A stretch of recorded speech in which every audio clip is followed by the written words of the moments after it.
was such a disappointment. It really was. Now, I said it on the post-fight show that it might be the last time Conor McGregor ever fights. I don't know if we ever see Conor McGregor again. He broke the left leg last time. This time we don't know the injury, but it looks like he's blown a knee out. And I wasn't being insulting now when I said that, because this sport is a bitch. This sport is a bitch. The main event of UFC 329 ended in utter disbelief. Bisping calls it a profound disappointment, fearing this could be the last we see of Conor McGregor in the octagon. After returning from a broken leg, the notorious star might be out again with a devastating knee injury.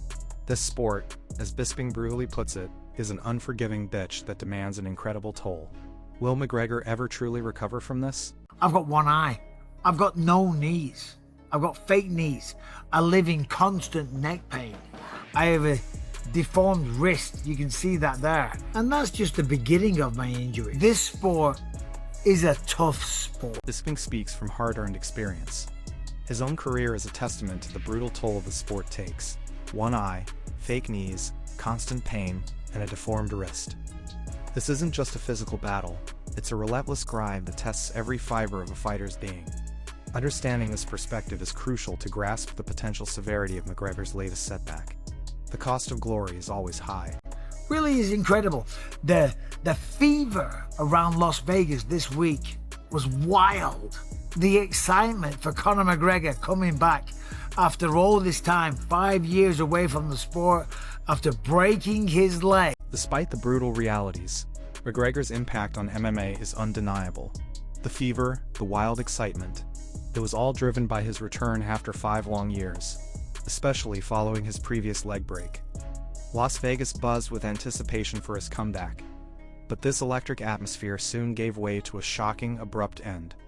How could so much hype culminate in such a swift and devastating finish? Blew his knee out. They said probably his ACL. Who knows? Maybe a meniscus. Maybe his ACL. Maybe his PCL. That's what I did when I was training with George St. Pierre back in the day in 2005. I blew out my PCL. That's why I got a knee replacement. The moment of truth. A jumping flying kick. A high-risk maneuver that, in an instant, blew out McGregor's knee. Speculation immediately turned to ACL, meniscus, or PCL damage. Injuries Bisping himself knows too well. Having blown his PCL training with GSP, this seemingly unadvisable choice for a fighter of his age proved catastrophic. What drives a fighter to take such a gamble? And then he blew his knee out. And Max Holloway knew straight away. And fair play to Max Holloway, right? He was even telling the referee, going, yo, there's something not right here. There's something not right, okay? Anyway, that was it. It's done. It's over. Even Max Holloway, McGregor's opponent, recognized the severity of the injury immediately. His sportsmanship was evident as he tried to alert the referee, sensing something was gravely wrong. This raw moment of concern from a rival underscores the universal understanding among fighters about career-altering injuries. The fight was over in an instant, leaving everyone, including Holloway, with a hollow victory. That spent money, that put it on the credit cards, that took out loans, that flew to Las Vegas and bought tickets, and for the main event to end like that was such a disappointment. It really was. Now, I said it on the post-fight show that the disappointment wasn't just for the fighters. It was a devastating blow for the legions of fans. Many spent fortunes, credit cards, loans, flights to Vegas, expensive tickets, all for this highly anticipated main event. To see it end so anticlimactically, with such a dark cloud, was truly heartbreaking. This unexpected finish left a bitter taste, questioning the future of the sport's biggest star. Yeah, he came out on Twitter, said it's very dark. He left the arena straight away. He got right out of there. He didn't speak to Joe Rogan. It wasn't like when he broke his leg against Dustin Poirier. Against Dustin Poirier, he had some words to say. He had some vitriol. He had some madness. He had some energy. This time, McGregor's post-fight reaction this time was starkly different. Unlike his previous injury against Poirier, where he was full of vitriol and energy, he left the arena silently, posting only a dark message on Twitter. This absence of his usual defiance suggests a profound shift. Was it the sheer pain, the repeated misfortune, or perhaps, as Bisping suggests, a different, deeper emotion at play? maybe a bit of embarrassment. And I don't mean embarrassment because he shouldn't be embarrassed. The career he's had was far better than mine. I'm not talking any shit whatsoever. It's just embarrassment that's how it went down. Paddy Pimblett. Bisping clarifies his use of embarrassment. It's not about McGregor's incredible career, which Bisping readily admits surpasses his own. Instead, it's the sheer frustration and disappointment that such a highly anticipated return ended in this manner, once again due to injury. It's the agony of unfulfilled potential, a spectacular comeback derailed. This isn't shame, but a brutal sting of fate. But was it fate? And by the way, also, let's talk about this. He wasn't injured before the fight. There was footage of Conor McGregor cracking the pads in the locker room. In the locker room. So I don't think there was any pre-existing injury. Crucially, Bisping dispels any rumors of a pre-existing injury. Footage clearly showed McGregor cracking the pads backstage, looking healthy and ready to go. This fact makes the incident even more gut-wrenching. It wasn't a ticking time bomb, but a sudden, devastating misfortune in the heat of battle. The unpredictable nature of combat sports strikes again, reminding us of its inherent risks. No excuses. He loves England. Let's go. All right, so Robert Whittaker just defeated Nikita Krylov in his light heavyweight debut, and he looked phenomenal. The hands were low, the feet were fast, and the punches had a lot of power. Now, granted, Krylov took him down here and there. Shifting gears to a triumph, Robert Whittaker made a phenomenal light heavyweight debut against Nikita Krylov. His hands were low, feet fast, and punches carried significant power. Despite Krylov's attempts to take him down, Whittaker fought him off with ease, showcasing incredible defensive prowess. This was a masterclass in adaptation, proving the Reaper can dominate in a new division. What happened next proved his power. The jaw was broken. Krylov was like, oh, hold on a minute, whoa, something ain't right here.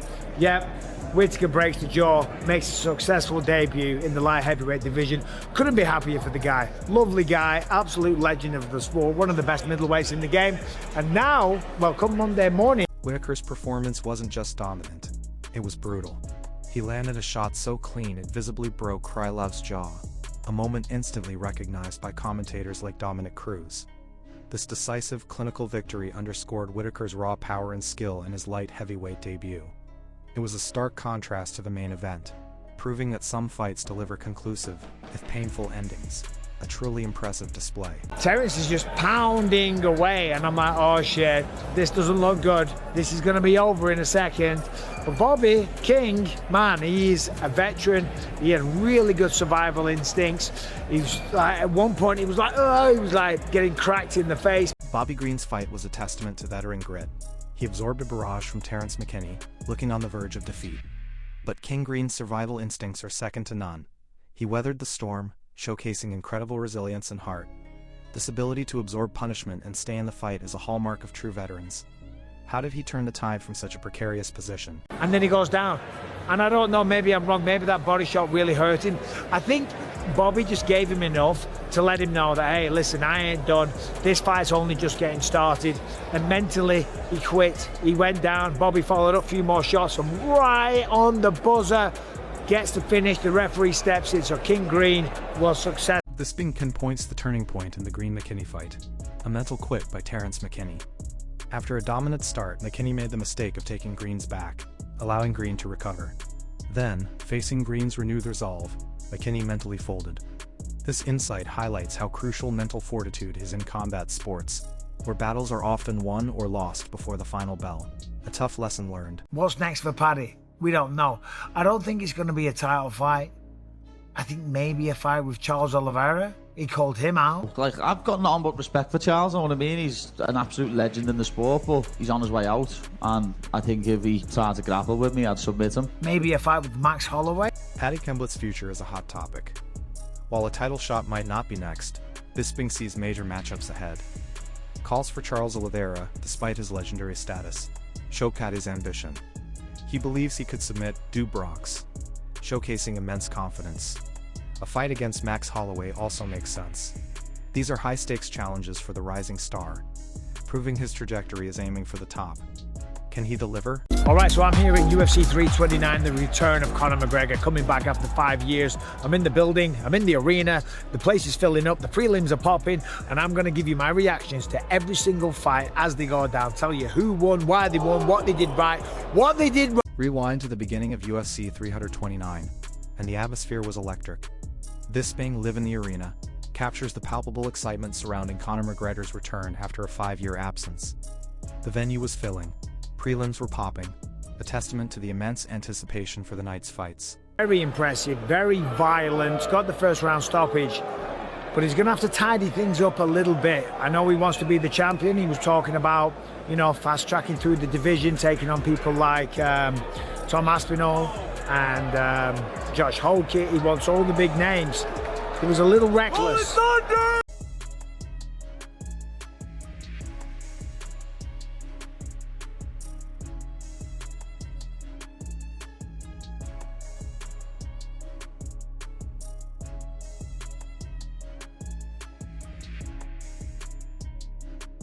He needs a bit more time. I did say he'd be a champion one day. He can still be a champion one day. Just needs a bit more experience. And as I said, getting used to these big events like this, you know, it can cause you to hesitate. And he definitely did that. But you got to give it to Brandon Royval. He was spectacular tonight. Right, round one is underway. Mario Balti. Loni Kavanagh, a fighter Bisping once tipped for championship glory, showed promise but succumbed to the pressure of the big stage. His hesitancy in the first round of a main card fight in Las Vegas proved costly. Experience is key in these high-stakes environments. While he has potential, Bisping highlights that the bright lights can overwhelm even the most talented. More seasoning is needed for this young contender. Will he overcome the mental hurdles? The sport is a better place with Conor McGregor involved. The hype, the anticipation, all of it with Conor McGregor here in town this week was at an all-time high. It was crazy, it really was. But will he fight again? Will he come back? He's just 5 years away from the sport. The enduring question remains, will Conor McGregor ever fight again? Bisping unequivocally states the sport is better with him involved, acknowledging the unrivaled hype and anticipation he brings. UFC 329's atmosphere was at an all-time high, fueled by his presence. But after 5 years out and now facing another probable surgery, the path back is incredibly difficult. Is this truly the end for the notorious? This is a fascinating point that really highlights the core message. It is these small details that often separate the amateurs from the professionals. This is a fascinating point that really highlights the core message. It is these small details that often separate the amateurs from the professionals. I've seen this pattern so many times. When you truly understand this concept, everything changes. It's a simple shift in perspective, but the impact is massive. That right there is the golden nugget. If you apply this one thing, your results will skyrocket. Consistency combined with this mindset is undefeated. Listen closely. Most people miss this because they're too busy looking for a magic pill. Real growth is uncomfortable. If you aren't uncomfortable, you aren't growing. This is a fascinating point that really highlights the core message. It is these small details that often separate the amateurs from the professionals. I've seen this pattern so many times. When you truly understand this concept, everything changes. It's a simple shift in perspective, but the impact is massive. Listen closely. Most people miss this because they're too busy looking for a magic pill. Real growth is uncomfortable. If you aren't uncomfortable, you aren't growing. This is exactly what separates the top 1% from the rest. Most people work hard, but they lack this specific mindset shift. Stop focusing on the noise. Focus on this one detail, and the results will follow. This is the difference between an amateur and a pro. Amateurs look for shortcuts. Pros look for principles. Master this, and you stop competing. You start dominating. This is the difference between an amateur and a pro. Amateurs look for shortcuts. Pros look for principles. Master this, and you stop competing. You start dominating. Listen closely. Most people miss this because they're too busy looking for a magic pill. Real growth is uncomfortable. If you aren't uncomfortable, you aren't growing. That right there is the truth nobody wants to tell you. Success isn't complicated, it's just hard. Stop making excuses. Apply this today and watch what happens. This is exactly what separates the top 1% from the rest. Most people work hard, but they lack this specific mindset shift. Stop focusing on the noise. Focus on this one detail, and the results will follow. This is a fascinating point that really highlights the core message. It is these small details that often separate the amateurs from the professionals. I've seen this pattern destroy so many careers. When you ignore this concept, you stay stuck. But once you flip the switch in your brain, everything changes instantly. That right there is the truth nobody wants to tell you. Success isn't complicated, it's just hard. Stop making excuses. Apply this today and watch what happens. This is exactly what separates the top 1% from the rest. Those people work hard, but they lack the specific mindset shift. Stop focusing on the noise. Focus on this one detail, and the results will follow. I've seen this pattern destroy so many careers. When you ignore this concept, you stay stuck. But once you flip the switch in your brain, everything changes instantly. That right there is the golden nugget. If you apply this one thing, your results will skyrocket. Consistency combined with this mindset is undefeated. Listen closely. Most people miss this because they're too busy looking for a magic pill. Real growth is uncomfortable. If you aren't uncomfortable, you aren't growing. That right there is the golden nugget. If you apply this one thing, your results will skyrocket. Consistency combined with this mindset is undefeated. That right there is the truth nobody wants to tell you. Success isn't complicated, it's just hard. Stop making excuses. Apply this today and watch what happens. Listen closely to what was just said. That is the key to unlocking real potential. Most people miss this, but it's the most important part. I've seen this pattern destroy so many careers. When you ignore this concept, you stay stuck. But once you flip the switch in your brain, everything changes instantly. I've seen this pattern so many times. When you truly understand this concept, everything changes. It's a simple shift in perspective, but the impact is massive. This is the difference between an amateur and a pro. Amateurs look for shortcuts. Pros look for principles. Master this, and you stop competing. You start dominating. Listen closely. Most people miss this because they're too busy looking for a magic pill. Real growth is uncomfortable. If you aren't uncomfortable, you aren't growing.